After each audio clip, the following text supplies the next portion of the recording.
Saudara dan saudari terkasih, Injil kita pada hari ini diambil dari Injil Matius bab 14 ayat 1 sampai 12. Sekali peristiwa sampailah berita tentang Yesus kepada Herodes raja wilayah. Maka ia berkata kepada pegawai-pegawainya, "Inilah Yohanes Pembaptis, ia sudah bangkit dari antara orang mati dan itulah sebabnya kuasa-kuasa itu bekerja di dalamnya. Sebab memang Herodes telah menyuruh menangkap Yohanes, membelenggu dan memenjarakannya, berhubung dengan peristiwa Herodias istri Filipus saudaranya. Sebab Yohanes pernah menegur Herodes, 'Tidak halal engkau mengambil Herodias.' Herodes ingin membunuhnya, tetapi ia takut kepada orang banyak yang memandang Yohanes sebagai nabi. Tetapi pada hari ulang tahun Herodes, menarilah putri Herodias di tengah-tengah mereka dan menyenangkan hati Herodes, sehingga Herodes bersumpah akan memberikan kepadanya apa saja yang dimintanya. Maka setelah dihasut oleh ibunya, putri itu berkata, 'Berikanlah kepadaku di sini kepala Yohanes Pembaptis di sebuah talam.' Lalu sedihlah hati raja. Tetapi karena sumpahnya dan karena tamu-tamunya, diperintahkannya juga untuk memberikannya. Disuruhnya orang memenggal kepala Yohanes di penjara dan membawanya di sebuah talam, lalu diberikan kepada putri Herodias, dan putri Herodias membawanya kepada ibunya.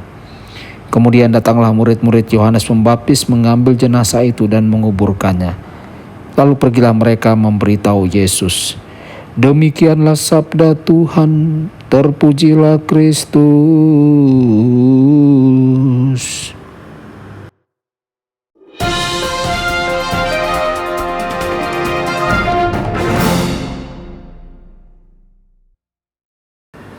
Saudara dan saudari terkasih dimanapun Anda berada, jumpa lagi dengan saya Romo Tedens dalam saluran Warta Kabar Sukacita.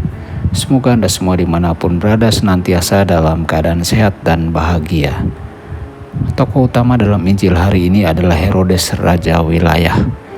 Herodes telah mendengar banyak cerita tentang Yesus dan Herodes percaya bahwa Yesus adalah Yohanes Pembaptis yang dibangkitkan dari kematian. Herodes berasumsi bahwa Yesus mampu melakukan perbuatan yang menakjubkan karena dia adalah Yohanes Pembaptis yang dibangkitkan dari kematian. Saudara-saudari, jika kita ingat Herodes menyuruh Yohanes ditangkap, dimasukkan ke dalam penjara dan akhirnya dihukum mati.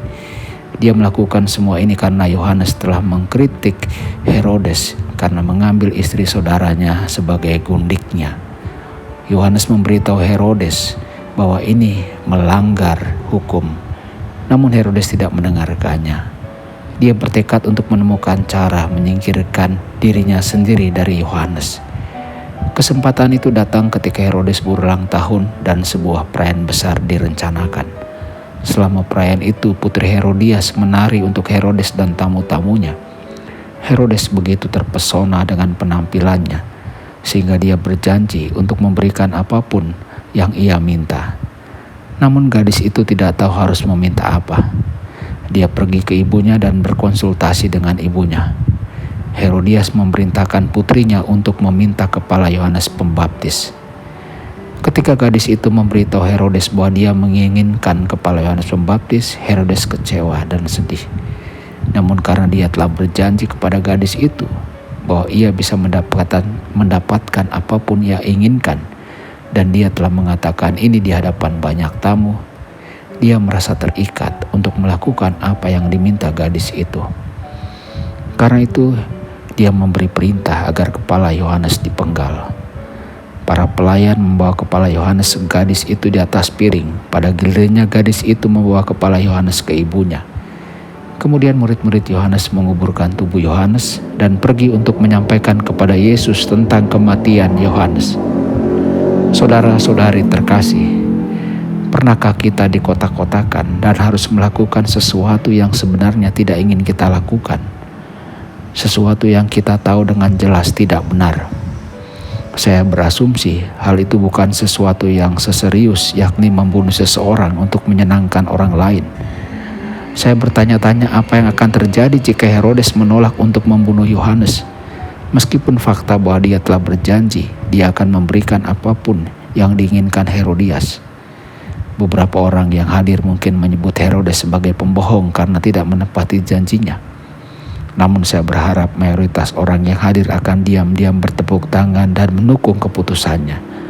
Saudara-saudari, seberapa sering kita mengatakan kepada anak-anak kita untuk tidak mengikuti pendapat orang banyak? Atau seberapa sering kita mendidik diri kita sendiri untuk tidak membabi buta melakukan seperti yang diharapkan orang lain? Terkadang dalam hidup kita perlu membela apa yang kita yakini benar dan adil. Dan seringkali ini tidak mudah. Biasanya ada orang yang mungkin sangat tidak setuju dengan kita. Namun jika kita melakukan seperti yang diinginkan orang banyak, kita mungkin harus hidup dengan rasa bersalah dan malu selama sisa hidup kita. Saya ingin tahu apakah selama sisa hidupnya Herodes menyesal karena Yohanes dipenggal. Dia tahu dia tidak cukup kuat untuk melakukan apa yang benar-benar dia yakini benar. Mudah-mudahan dia belajar dari pengalaman yang menghancurkan ini.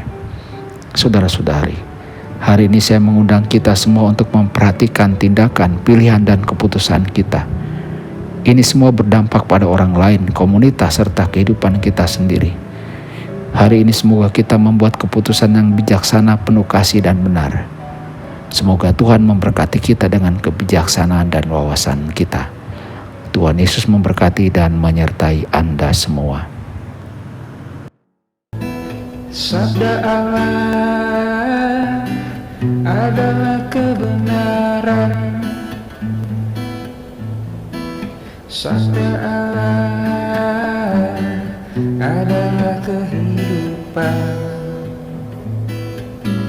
Mari kita mencintainya, mari kita menghayatinya.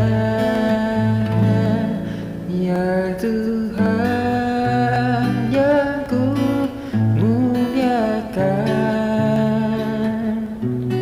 sabda